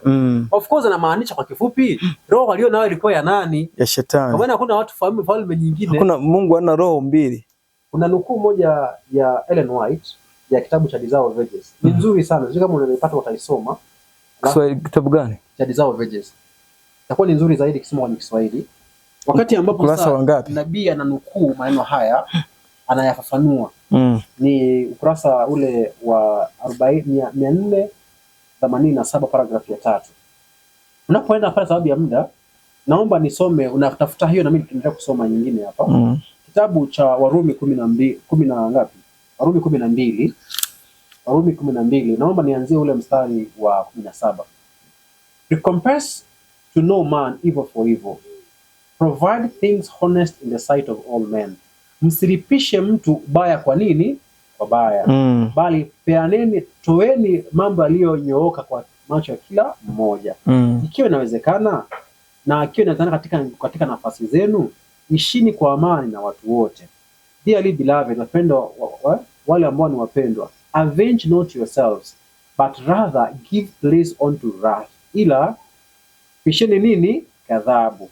For it is written, kwa maana imeandikwa, vengeance is mine. Kulipisha kisasi ni kazi yangu. I will repay, say the Lord. Mimi nitafanya kitu gani? Nitalipisha. Sasa hapa tunapata ya kwamba Mungu anazungumza kupitia mtumishi wake Paulo, anasema ya kwamba hatuhitaji kulipa nini baya kwa nini kwa baya. Kwa haki ya Mungu mwishowe tunapata ya kwamba haina ile kiu ya kulipisha mtu anapofanya baya naye amtendee nini baya, unaelewa? Ile ambayo ni jino kwa nini kwa jino, bali anasema ya kwamba niachieni nini, mimi nitalipisha nini kisasi. Sasa hapa ndiposa tena theolojia nyingine kabuniwa, unaelewa? Shetani kila mahali anaibua mchakato wake, na theolojia nyingine ikaibuliwa ya kwamba mimi sina haki kufanya hivyo, ila Mungu yeye kuna haki ya kufanya kwa niaba yangu. Ndio pale inapokuja unapokutana na watu wanaume wanakuambia hivi, Mungu ataua, atachoma kabisa waovu, na kwa Mungu kuua sio dhambi, ni haki yake yeye kufanya hivyo. Alafu yani kuhukumu kunawekwa ndio kuadhibu. Yani katika understanding ya theolojia iliyo duniani ni kwamba ile kuhukumu ndio kuadhibu. Unaona? Lakini Yesu alipokuja duniani, maandiko yanasema hivi, Baba alimpa hukumu yote. Na Yesu katika maisha yake ameonyesha hukumu mara sehemu kadhaa, ameonyesha namna ambavyo hukumu yake jinsi inavyofanya kazi. Lakini hakuna mahala ambapo Yesu amewaadhibu watu. Kwa mfano, wale walioleta mwanamke yule wakitaka Yesu ampige nani, atoe ruhusa ya kupiga mawe. Unaona? Wale watu pale Yesu kitendo alichofanya ndicho kinachoitwa hukumu. Alipoandika chini Yesu alikuwa anatoa hukumu. Walipojihoji wao mwenyewe, kimsingi hukumu ya Mungu ni wewe ndio unajihesabia, wewe ndio, si Mungu anadhihirisha hali yako wewe jinsi ilivyo ndani. Then wewe ukishaiona hii hali yako unajikatia mahala unastahili kuwa. Wewe mwenyewe unaona kwamba hustahili. Unaona? Ndicho ambacho Yesu alichofanya, aliwafunulia hali yao pia ilivyo ya kiroho. Unaona? Hali yao jinsi ilivyo. Na baada ya kuwafunulia ni wao ndio walijihesabia. Sio Yesu aliwaambia tokeni hapa. Wao ndio waliona hata wao hawastahili kuwa pale. Sasa kile kitendo Yesu alichofanya pale, hiyo ndio hukumu ya Mungu. Ambayo mara nyingi sasa sisi tunapotaja hivi, hukumu ya mwisho, Mungu atahukumu wenye dhambi, tunahesabu kwamba hiyo hukumu maana yake ni Mungu kuadhibu. Umeona sasa hapo ambapo makosa yanapoingilia kutukamata. Ni vizuri nikiongeza, katika kuzungumzia Mungu anavyofanya hukumu yake, tushapata kwamba Mungu afanye hukumu moja kwa moja katika muktadha wa kuadhibu. Kwa kuna hukumu ambayo Mungu hatendi, ambayo ni hukumu ya kuadhibu. Ndio. Ila hukumu anayosemekana nayo itenda ni kudhihirisha hali halisi ya mtu. Lakini anapodhihirisha, lengo lake sio kama kuletea majuto, bali uweze kurekebisha na kutubu. Hukumu hiyo ni sawasawa na hukumu ya daktari ambayo inaitwa kupeleleza, kuleta udhihirisho wa hali halisi, ndiposa mgonjwa achukue hatua ya kuendelea na matibabu. Kwa hivyo lengo la Kristo kutudhihirishia ni kama daktari ambaye anakupeleka kwenye maabara, alafu anapochunguza anataka uone, ndiposa ushirikiane naye katika swala la kuponya. Ila Kristo mwenyewe alipokuwa duniani hapa, kuna hukumu aliyoisema yeye hatendi. Unaelewa? Ambayo kwenye kitabu cha Yohana, naomba tuone kitabu cha Yohana 5, anasema haya maneno nikiweza hebu sio kama utasoma kwa Kiswahili ama nisome kwa Kiingereza. Tena Baba amhukumu mtu yeyote. Yohana 5 tuanzie kwanza 45. Yohana 5:45. Anasema hivi, msizani kwamba mimi nitawashtaki kwa Baba. Yuko anayewashtaki ndiye Musa, mnayemtumaini ninyi. Kwa maana kama mngalimwamini Musa, mngeniamini mimi. Msizani kwamba mimi nitawashtaki kwa Baba. Yuko anayewashtaki ndiye Musa, mnayemtumaini ninyi. Kwa maana kama mngalimwamini Musa, mngeniamini mimi, kwa sababu yeye aliandika habari zangu. Kwa hiyo tunapata ya kwamba mtu anapokataa maneno ya Kristo, Kristo anasema kwamba yeye hana shida yeye kumhukumu mtu, kwa maana ashajua nini ashajua kweli. Kwa hiyo Kristo mwenyewe anasema ya kwamba hafanyi kazi ya kuhukumu mtu. Sasa hii si kinyume na kile ambacho kimesemekana mwanzo ya kwamba Kristo anafanya kazi ya kuhukumu. Unajua watu wanasema kwamba watu wanasema nini? Mara wanasema Mungu anahukumu, mara wanasema hahukumu. Point ya msingi ni kwamba neno kuhukumu mtu inaweza maanisha vitu tofauti. Kuna ile kuhukumu mtu kumaanisha kwamba unamtangazia adhabu atakayoipata. Sawa. Ambayo wewe au mamlaka ndio itakayofanya nini? Itakayomletea. Na kuna kuhukumu mtu ambayo inamaanisha ya kwamba kuletea mtu yale anayo stahili kuyapokea. Na kuna hukumu nyingine ambayo inamaanisha kudhihirishia mtu kile ambacho alicho, hali yake aliyonayo. Kwa hivyo kile ambacho Mungu anachokifanya ama anaita hukumu yake ni kudhihirisha hali halisi ya mtu. Ila wala sio yeye anayeleta hiyo inayofaa mtu kupokea, na wala sio yeye anayetolea mtu hatima. Mtu ndiye anayeamua hatima yake mwenyewe. Ni sawa. Umeenda zamani tukiwa watoto tulikuwa tunafanya dhambi ambazo zinaitwa ni ukorofi. Mnaenda labda kwenye miti ya mtu ni ya machungwa, mnapanda au maembe, mnakula bila kuomba, mnaiba, yani hiyo. Sasa mtu kwa mfano amekukuta umepanda kwenye mti unaiba. Sawa, unakula maembe au machungwa ya mtu. Anakuambia mnakula maembe ya huyo. Mkikutwa atawafanya 1, 2, 3. Si ndivyo? Kwa sababu amewaona kitendo mnachofanya na anamuelewa yule mtu tabia yake na vile ambavyo huwa anawafanya wezi anaowakuta wakifanya wakiharibu na matunda yake. Sasa ni kweli mnapokuwa mmekamatwa, ikatokea mmekamatwa, alafu yule mtu akawafanyia vile vile kama mlivyoambiwa na yule, lawama za hiyo adhabu mnaiweka kwa nani? Kwa yule ambaye amewatahadharisha akiwaambia, au kwa huyu ambaye anawatandika, au kwa ninyi kwenda kufanya uovu wenu? Ninyi wenyewe na yule aliyowafanyia. Kwa hiyo sabati ya matendo haya, itendo hili linalofanyika lazima liwe baina ya yule anayefanya na yule aliye, kimsingi wote nani, yule aliyeiba na yule ambaye mwenye kuadhibu. Lakini aliyewaonya yeye ana kesi. Lakini aliyewaonya hana kesi. Sasa shughuli ya Mungu alipo, Mungu yuko anasimama upande mwenye kuonya. Unaona? Sababu mtu anaomba sasa tusome hiyo. Naam. Bizao verses hiyo. Sasa hiyo itatusaidia kuunganisha kipengele hicho, alafu tuone kama tunaweza ingia katika kipengele cha, anasema ni ukurasa wa Kiswahili 370 kwenye kitabu hiki cha Tumaini. Anasema Yakobo na Yohana, wajumbe wa Kristo. Angalia maana anasema kwamba si sehemu ya mission ya Kristo kulazimisha wanadamu. Walikuja kwa Kristo na kumjulisha maneno yaliyokuwa yamesemwa na watu wale, wakimwambia kwamba walikuwa wamekataa hata kumpa mahali pa kulala kwa usiku mmoja tu. Walifikiri kwamba alikuwa amefanyiwa jambo baya sana, na huku wakiuona mlima wa Karmeli kwa mbali, mahali ambapo Elia aliwaulia manabii wa uongo, walisema, wataka tuagize moto ushuke kutoka mbinguni uangamize kama Elia naye alivyofanya? Walishangazwa kuona kwamba Yesu aliumizwa na maneno yao, na kushangazwa zaidi walipoona maneno haya ya kukanya yakishuka masikioni mwao.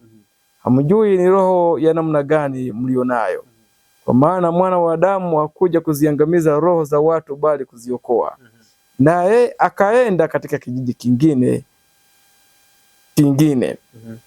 Kulazimisha watu kumpokea Kristo si sehemu ya kazi yake. Kutafuta kulazimisha dhamiri ni kazi ya Shetani, na watu wanaosukumwa naye wakijifanya kuwa na juhudi katika kuonyesha haki, wanadamu ambao wanashirikiana na malaika waovu huleta maumivu kwa wanadamu wenzao, eti ili kuwaongoa na kuwaingiza katika mawazo ya imani yao ya kidini. Asante. Kwa hiyo nafikiri hii imetosha kwamba ni wale wanaoongozwa na roho ya Shetani wanaotaka kuwaumiza wanaokataa kukubaliana na mawazo, kuingia kwenye mawazo yao. Na kipengele cha mwisho kwenye nukuu hiyo, basi turudi katika kipengele cha kumalizia. Ndio. Kuna mtu aliwahi niambia hivi. Kristo halazimishi mtu. Bali wakati ambapo umeshaamua basi yeye atakuadhibu, umeelewa? Kwa sababu hakukulazimisha ufanye uchaguzi, bali wewe ulifanya uchaguzi. Kwa hivyo hapa kipengele cha kulazimisha hakipo. Ila naomba tutumie mfano huu kuweza kujibu hoja hiyo. Umeelewa kile ambacho nimesema? Wanasema hivi, wewe uliamua tayari. Kwa hivyo ulipewa uhuru wa kufanya nini? Wa kuamua. Kwa hivyo ulipoamua, baada ya kuamua haujalazimishwa, ulishaamua. Kwa hivyo anakuja kukuadhibu, umeelewa? Sasa tumezungumzia hicho kipengele katika mfumo wa haki ya Mungu anavyofanya na yeye anahusikaje mambo ya adhabu. Tushazungumza. Ila sasa tuwasimu tujajibu hiyo hoja. Tuitumie nukuu hii. Hawa watu je, walikuwa wameambiwa ya kwamba mpokee Kristo ama tutumie moto? Hamna. Tayari walikuwa wameshafanya nini? Wameshafanya maamuzi. So kipengele cha kulazimisha kingekuja aje? Kwa kuwaletea kama moto ungekuja ilikuwa sababu ya uchaguzi walioutenda. Maana hata kama walikuwa naungua kwa tusamee tu, tulikuwa hatujui, hatutarudia, si ndivyo? Kipengele cha msingi hapa ni kwamba kipengele kwamba Mungu halazimishi hakihusu wakati tu mtu anapofanya uchaguzi. Kinahusu vitendo ambavyo mpeana uhuru anavitenda baada ya mtu amefanya uchaguzi. Unapata pale? Kwa hivyo mtu anaposema ya kwamba Mungu halazimishi, sio kwa maana ya kwamba tu ya kwamba anawacha mtu huru aamue, baada ya hapa huja kumshughulikia. Tunamaanisha hivi, kunyang'anya mtu huru inahusika ile wakati ambapo unamsukuma aamue, na pia wakati ambapo unamletea adhabu baada ya nini? Ya kuamua, jinsi ambavyo hao mandugu wawili walikuwa wanataka kufanyia Wasamaria. Kwa nini mimi nihukumiwe ninapotumia uhuru wangu niliopewa kumpa? Yesu alitoa mfano wa bwana yule aliyewagawia watu mali. Aliwapa malipo. Eti aliwapa kazi ya kufanya, si ndivyo? Wengine sijui saa 11, wengine sijui saa 3, wengine sijui saa 9, wengine saa ngapi. Alafu baadaye wengine akawapa kazi kwa muda wa saa 1. Sasa wakati anakuja kulipa yule bwana, hakujalisha aliyefanya kazi muda mrefu, ila aliwalipa wote sawa. Sasa ikaonekana pale wale waliofanya muda mrefu tangu mapema wakawa na manunguniko pale. Sema haiwezekani, hii sio sawa, hii sio haki. Yaani ni pale. Hii sio haki, hii hajatenda haki. Yaani sisi tumefanya kwa muda wa masaa mangapi yote hayo? Tumeshinda juani. Alafu wao wamefanya saa 1 tu. Ndio tunakuja tunalipa sawa na wao. Hii kwa kweli sio haki. Yesu akasema hivi, kwa nini mimi nilaumiwe juu ya uhuru wangu? Je, si haki yangu mimi kumpa yoyote kama nitakavyo? Umeona? Kwa Yesu alitoa yule mtu kwamba alikuwa na uhuru sawa wa kufanya anavyotaka na kumhukumu kwa kufanya anavyotaka, na kumnyang'anya uhuru. Na kumzuia asifanye vile anavyotaka ni hata sio kumzuia, kumhukumu baada ya kuwa uhuru wake, kana kwamba unamnyang'anya uhuru wake. Kitu kimekuwa wazi sababu ya muda, twende mbele. Sasa mpaka hapo tumemaliza kwamba haki ya Mungu inaambatana na hasira yake. Na hasira ya Mungu tumepata ya kwamba ni kinyume na mwanadamu. Mwanadamu haki yake ndio inamuongoza kwenye hasira yake. Matendo ambayo binadamu anatamani ayafanye baada akiwa na hasira ni kuumiza. Ila Mungu hapo tunapata ya kwamba yeye hana nafasi ya kuumiza. Tumeshadhibitisha hicho. Sasa nataka tufanye hivi. Tusome nukuu moja ya mwisho. Baada ya hapo sasa turudi kwenye maandiko tutafute, je, Mungu yeye anadhihirisha hasira yake inapotendeka inafanyika aje? Sio? Haya, sasa hapo hizo na vipengele ambavyo vimebaki peke yake tuviunganisha haraka tuweze kumaliza. Kitabu kinachoitwa Pambano Kuu. 36 paragraph ya kwanza. Hiyo itakuwa nukuu ya Ellen White hapo. Nafikiria hiyo itakuwa ni ya mwisho, alafu tunikue Biblia tusome mafungu machache tumalizie. Context ya inaanziaje? Great Controversy 36 paragraph 1 ni wakati ambapo inazungumzia hatuwezi kujua. Inazungumzia maangamizo ambayo yalitendeka katika nchi ya Israeli wakati wa walipomkataa Kristo.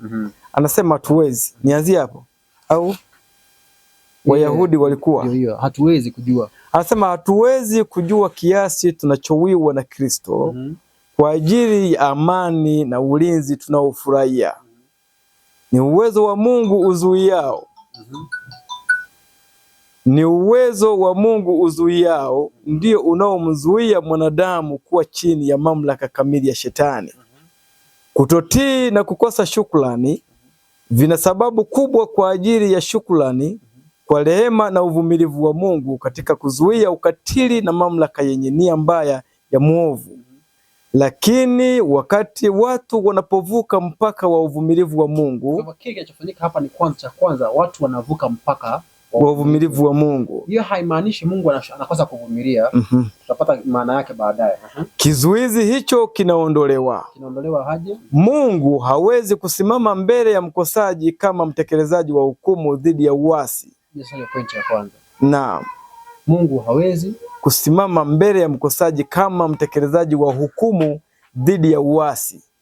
Kwa hiyo Mungu atekelezi hukumu inayohusiana na uasi. Kama hiyo haitoi ana mshahara huo. Huo mshahara ni wa mtu mwingine. Na sisi nilipo mshahara kwako Tanzania na mimi kazi sikupeana. Si ndio? Kwa hiyo hapo tunapata kwamba Mungu katika hasira yake hajawahi tekeleza hukumu. Kwa sababu uasi sio ajira ambayo Mungu anatoa kwa mwanadamu.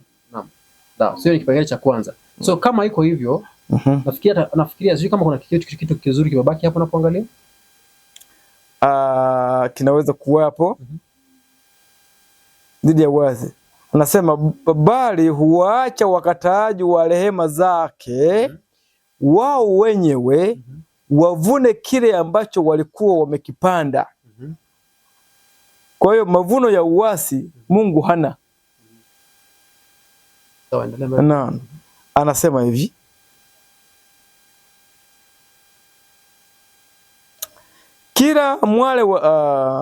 kila mwale wa nuru uliokataliwa, kila onyo lililodharauliwa au kupuuzwa, kila tamaa iliyoendekezwa, kila uhalifu wa sheria ya Mungu ni mbegu iliyopandwa ambayo itatoa matunda yake daima.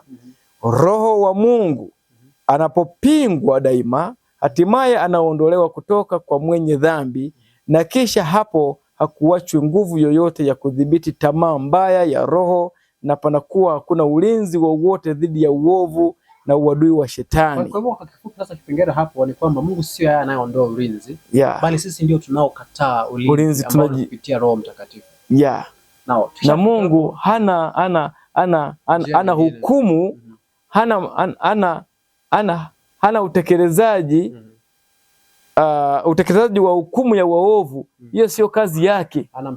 Hana mshahara huo kwa sababu hajamwajiri Mungu mtu yoyote kufanya dhambi. Unajua katika maandiko inatuambia kwamba hayo waliokuwa yanatendeka hapo yalikuwa yanatendeka inaitwa hasira ya Mungu kwa Israeli. Ni sawa. Ukisoma kitabu cha Mathayo 10:22 mstari wa 7 ikiwakisha parable hii ya Mungu anapotuma, ni Mungu ama ilikuwa ni parable ya mfanyikazi ama ni mfalme aliyetuma mwana, alafu wafanyikazi wa huyu mfalme wakaua mwana. Alafu inauliza, je, angefanyia nini wao? Atafanya nini dhidi ya wale waovu? Alafu inasema mstari wa 7, hasira yake yule mfalme akawatumia nini? Majeshi. Majeshi yake ndiposa karibu kawaua hawa wauaji na kuchoma nini? Mji wao. Sasa hapo tunapata ya kwamba kinachotendeka kitabu cha Pambano Kuu kwa Waisraeli inaitwa nini? Hasira ya Mungu. Ambayo ni kwamba yeye aliwatumia wanajeshi wao. Ila tumepata ya kwamba kilichofanyika hapo ni kwamba walikataa rehema, basi walipokataa roho wa Mungu wakajiweka mbali ya nje ya ulinzi wa Mungu.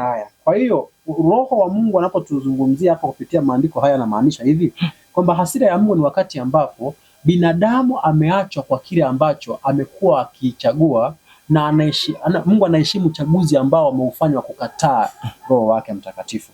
Naomba nirudie hapo. Hasira ya Mungu katika maandiko ni wakati ambapo Mungu anaheshimu uchaguzi wa mwanadamu wa kukataa ulinzi na kukubali uchaguzi wa mwanadamu wa kukataa nini? Roho wake. Sasa wakati huo ndiposa ambapo inasema ya kwamba Mungu amedhihirisha kitu gani? Hasira yake. Sawa?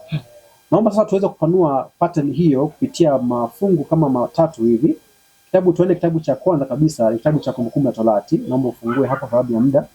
Kumbukumbu la Torati 31. Kumbukumbu la Torati 31, naomba nisomee ule mstari wa 17. Nasema vipi?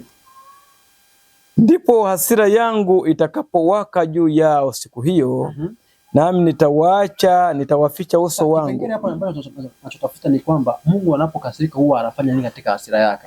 Pattern sasa. Anamwacha mkosaji. Good. Kwa hivyo yeye ni kinyume na mwanadamu. Mwanadamu anapokuwa amekosea, yeye anatamani kumuumiza. Unapata hiyo ni kinyume na Mungu afanye hivyo. Yeye hapendi kulazimisha mtu kwa uchaguzi anaoufanya ama kwa uchaguzi alioufanya. Ila yeye huwa anaacha mtu kwenye nini? Uchaguzi wake. Matokeo ni kwamba unaacha kwa Mungu uliyemchagua au miungu uliyochagua, ambaye ndiye atakaye kushughulikia anavyojua kulingana na mshahara, kulingana na wajibu aliokupatia utende. Twende mbele.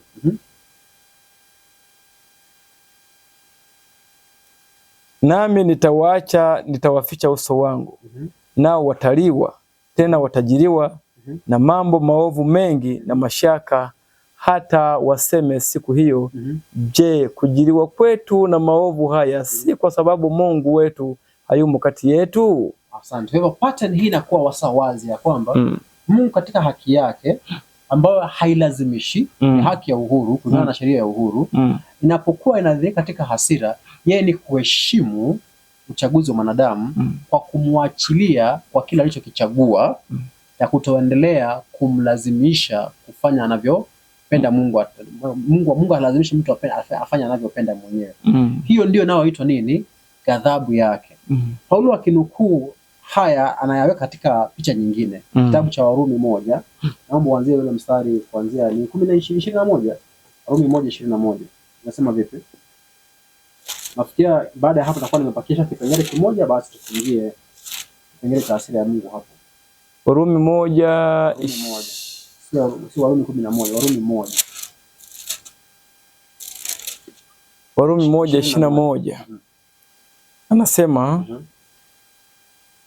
kwa sababu walipomjua Mungu hawakumtukuza kama ndiye Mungu wala kumshukuru, bali walipotea katika uzushi wao, na mioyo yao yenye ujinga ikatiwa giza. Wakijinena kuwa wenye hekima walipumbazika, wakaubadili utukufu wa Mungu asiye na uharibifu kwa mfano wa sura ya binadamu aliye na uharibifu, na ya ndege na ya wanyama na ya vitambaavyo. Kwa ajili ya hayo Mungu aliwaacha katika tamaa za mioyo yao, waufuate uchafu, hata wakavunjiana heshima miili yao. Kwa maana waliibadili kweli ya Mungu kuwa uongo, wakakisujudia kiumbe na kukiabudu badala ya Muumba anayehimidiwa milele. Amina. Hivyo Mungu aliwaacha wafuate tamaa zao za aibu. Hata wanawake wakabadili matumizi ya asili kwa matumizi yasiyo ya asili. Wanaume nao vivyo hivyo waliyaacha matumizi ya mke ya asili, wakawakiana tamaa wanaume wakiyatenda yasiyowapasa, wakapata nafsini mwao malipo ya upotevu wao yaliyo haki yao. Na kama walivyokataa kuwa na Mungu katika fahamu zao, Mungu aliwaacha wafuate akili zao zisizofaa, wayafanye yasiyowapasa. Sasa kwa hivyo Mungu hapa anapokuwa katika hasira yake, maana hii tunazungumzia kutoka 10:28, hasira ya Mungu inadhihirishwa. Kwa maana ghadhabu ya Mungu imedhihirishwa kutoka mbinguni juu ya uasi wote na uovu wa wanadamu. So hapo unapoendelea kusoma kwa chini vile ambavyo tumesoma, unapata mahali Mungu aliruka kwanza kuwaumiza. Nasema tu akawaacha. Kwa hivyo Mungu anapoheshimu alichokiamua, hapo amefanya kosa gani? Hapo hiyo ndio hasira yake. Hiyo ndio hasira yake. So kwa nini inaitwa hasira yake? Ni kwa maana sisi wanadamu tunajua mtu anapokuwa umemkosea anakasirika. Kwa hivyo baadaye katika lesson nayo tutafuata hiyo lugha, kwa nini inatumika hivyo. Tunaita lugha ya nini? Ya kioo. Tutaizungumza baadaye. Ila kwa sasa tunafuata ya kwamba kinachoitwa hasira kwa maandiko ni wakati wa mwanadamu kuheshimu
Hamuna, ni kale ndio kabovu. Chomeka nani? Naenda mpaka mwisho hapo tayari. Haya, kwenye upendo ule wa agape ambao ule wa Mungu alio nao. Mtu ambaye ulitamani kumuokoa na ukashindwa kumuokoa, kwa mfano akachukuliwa na mto ukaenda. Kwa mafundisho ya uongo pia maandiko yanasema ni mto. Si ndio hivyo? Mtu huyu akachukuliwa na akachukuliwa na mto yule, utamani umshike, lakini ikashindikana, akakuzidi uzito na maji, ikabidi ufanyaje? Umwachilie. Si ndivyo Mungu anavyofanya? Aha, unamwachilia ukiwa katika hali ya kufurahia. Ni hali ya huzuni, si ndivyo? Na unapoondoka, huyo mtu ameondoka na mtu amechukuliwa, wewe unaondoka anza kwenda nyumbani, huyo mtu amekufa. Unaondoka ukiwa na uchungu, si ni kweli? Lakini kama uchungu ule utaendelea entertain, ukawa nao muda mrefu, basi hata wewe uko kwenye hatari ya kufa vile vile. Asante. Unaona? Kwa hiyo hichi ndicho maandiko Paulo anachotuambia kwamba tuwe na hasira, kwa maana kama hii ya watu, kama hii ya Mungu. Watu wakikataa mambo yetu ambayo tunataka kushirikiana nao, usiweke moyoni sana. Tuache kwanza, tuache. Ndio hasira ya Mungu. Bila tukishauacha, ni kweli tutakuwa bado tuna uchungu ndani, lakini tusiendelee kuentertain yale machungu, kwa sababu mwisho wa siku yatafanyaje? Yatatuumiza hata sisi. Sasa hapo nafikiri kuna kipengele ambacho tunataka tumalizie, kama tutakuwa na muda tutaona kama tutakata muda. Kile ulikisema cha nani? Cha nini? Ulitamka hapa. Kuna hapo ulitamka wewe unacho kipengele gani? Kipengele ambacho kimebakia ni kuangalia sasa, tumezungumza pattern. Tumeweka tofauti, tumeangalia pattern. Ila sasa hii hasira yake inahisi vipi? Hisia hizi zinakaa aje? Sawa. Hicho ndio kipengele ambacho nafikiri. Kuna kingine ulikuwa umezungumza hapo. Sijui hapo, nifikiri urudie. Hicho kipengele cha image. Hapa sio hicho. Tuendelee. Sasa tumeshapata ya kwamba tumeona pattern hii, tusijirudie sana, mpaka tuende mbele kwa sababu ya muda. Ni Mungu anapokasirika na binadamu anapokasirika, kwanza matendo yanayotokea baada ya hasira zao kuwepo ni tofauti. Na motive kwenye akili nia ni tofauti. Sasa ila hizi hasira mbili zinahisi vipi? Unajua kama nikisema Kiswahili inahisi vipi na inaeleweka. Hisia zake zikoje? Hisia zake zikoje?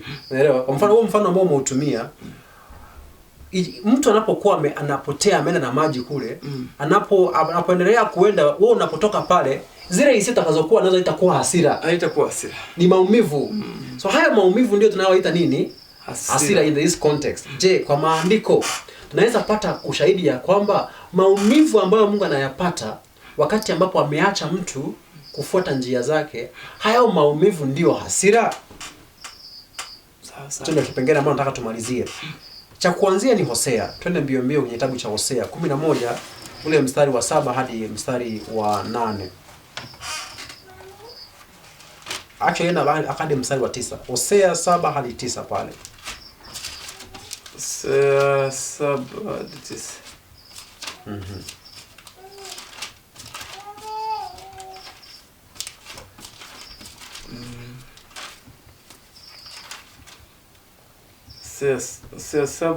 Hosea 11 7 hadi 9.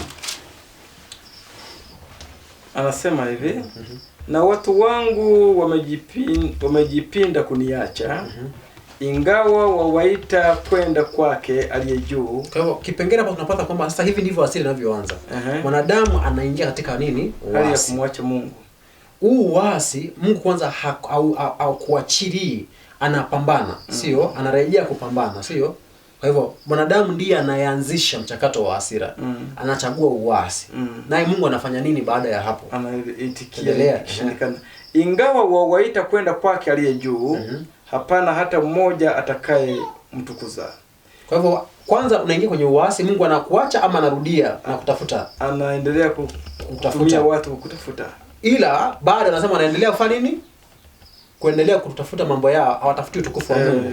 So wakiendelea kudumu katika mambo yao, Mungu anafanyaje? Twende mbele. Anasema niwezeje kukuacha Efraimu? Kwa hivyo inambidi afanyaje? Amuache. Ile sasa sikiza sentence anauliza. Niweze kukuacha aje? Huyo mtu anapofanya hivyo, anaacha kwa ukaidi, kwa hasira, au anaumia kwa sababu hamna namna nyingine ya kufanya bora. Niwezeje kukuponya Israeli? Niwezeje kukufanya kama Adima? Niwezeje kukuweka kama Seboimu? Moyo wangu umegeuka ndani yangu, huruma zangu zimewaka pamoja. Sitatumia ukali wa hasira yangu, sitarudi kumwangamiza Efraimu, kwa maana mimi ni Mungu si mwanadamu. Mimi ndiye aliye mtakatifu katikati yenu, wala sitaingia ndani ya mji. Watakwenda kumfuata Bwana atakaye nguruma kama simba, kwa maana atanguruma, nao watoto watakuja kutoka magharibi wakitetemeka.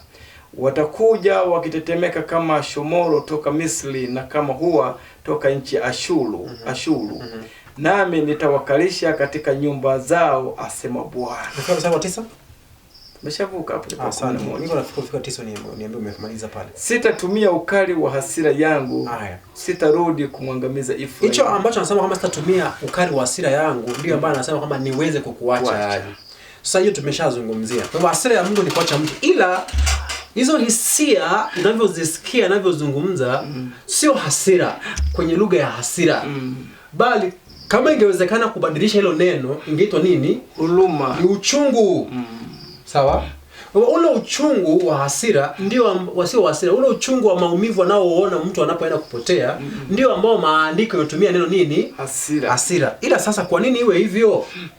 Kabla niende hapo, naomba niwakumbushe kipengele cha maana hapa sasa.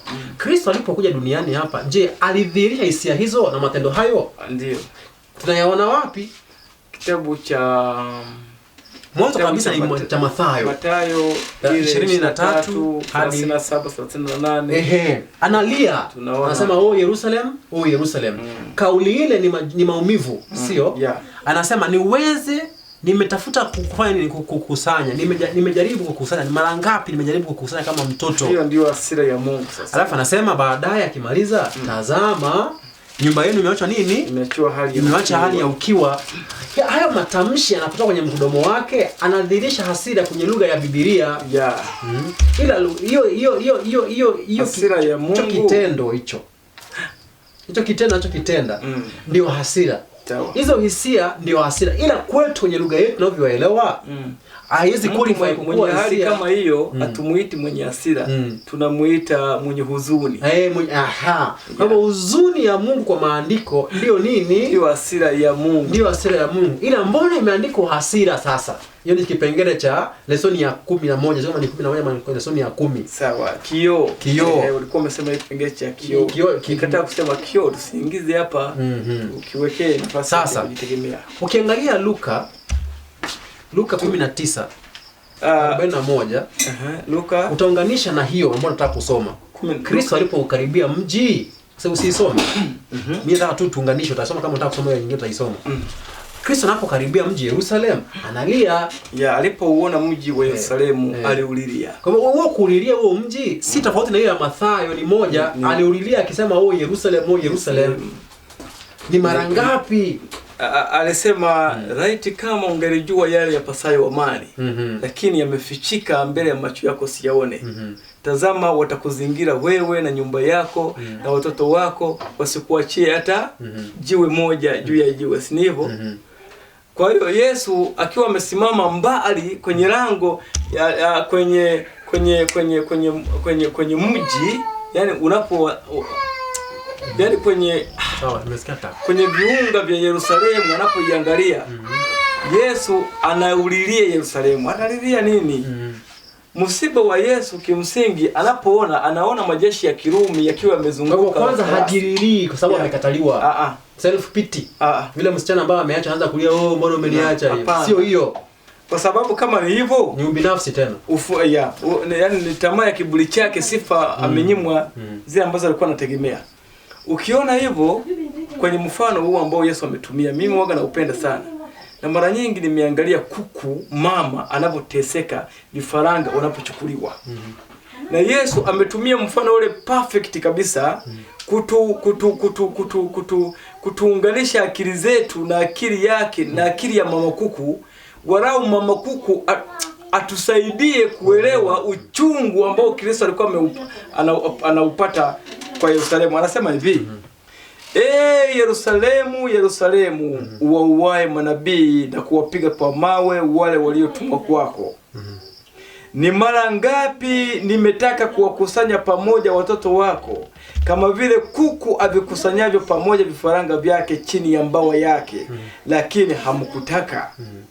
Angalieni, nyumba yenu mmeachiwa hali ya ukiwa, kwa maana nawaambia hamtaniona kamwe tangu sasa hata mtakaposema amebarikiwa ajaye kwa jina la Bwana.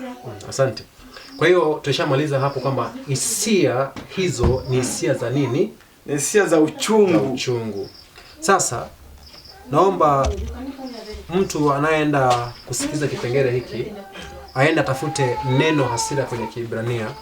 Atapata kwamba neno hilo lina nambari H599 ambayo huwa kwa Kiebrania ni neno ambalo linawakilisha kupumua kwa kasi.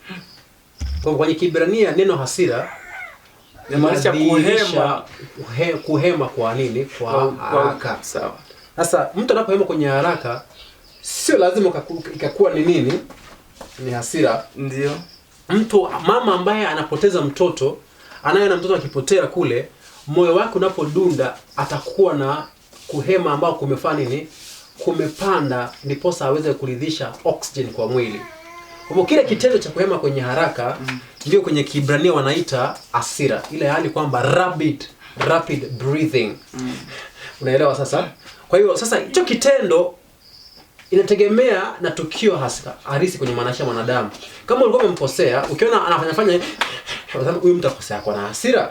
Ila kama wewe mtu anaona maumivu yanatendeka kwa mtu anayempenda, utasema alikuwa anafanya nini? Anampenda. Anafanya nini? Anaumia.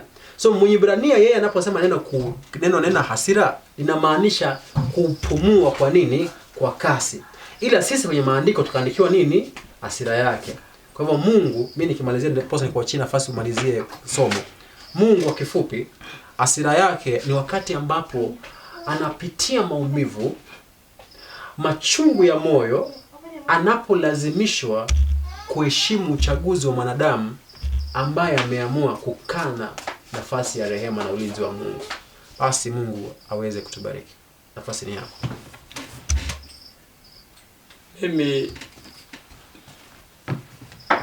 pale kwenye yule mama kuku, kama tukiwa waaminifu kuingia kwenye akili na upendo wa mama kuku alionao kwa vifaranga, alafu ikafikia mahala akasema basi sawa, anawaambia vifaranga wake hivi, basi hamtaniona tena, si ni hivyo?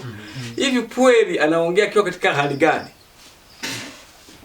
Kwa upendo ambao mama kuku anaojua vifaranga vyake. Kuna kuku anatamani hata ukitaka kuona uchungu wa kuku, hata nyoka akija ni vigumu kuku kukimbia kaacha vifaranga.